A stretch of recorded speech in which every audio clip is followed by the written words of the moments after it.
Hi guys வணக்கம்.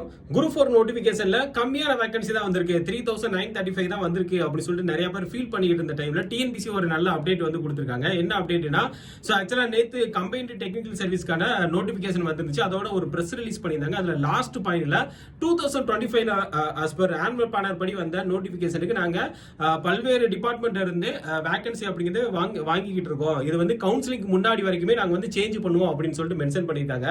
அப்போ group 4 vacancy கண்டிப்பா குரூப் 4 மட்டும் இல்ல குரூப் 2க்கும் வரக்கூடிய குரூப் 2க்கும் இப்ப இருக்கிற குரூப் 2க்கும் கொஞ்சம் இன்க்ரீஸ் பண்ணதுக்கு வாய்ப்பு இருக்கு அப்படின்னு சொல்லிட்டு இன்டைரக்டா சொல்றாங்க.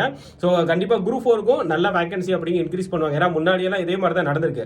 நம்ம நோட்டிபிகேஷன் வரும்போது கம்மியா இருந்தாலும் லேட்டரா அதை வந்து 8000 9000 வரைக்கும் கூட இன்க்ரீஸ் பண்ணிருக்காங்க. சோ கண்டிப்பா நல்லபடியா படிங்க. சோ இதுக்கு நம்ம அடால சோ இறுதி சுற்று அப்படிங்கிற ஒரு பேட்ச் வந்து லான்ச் பண்ண போறோம். கண்டிப்பா யூஸ் பண்ணிக்கோங்க. அதே மாதிரி ஒவ்வொரு நாளும் 8 மணிக்கு பொது தமிழுக்கு ஸ்பெஷல் லைவ் அப்படிங்கிறதும் யூடியூப்ல போய்கிட்டு இருக்கு நம்மளோட செஷன்.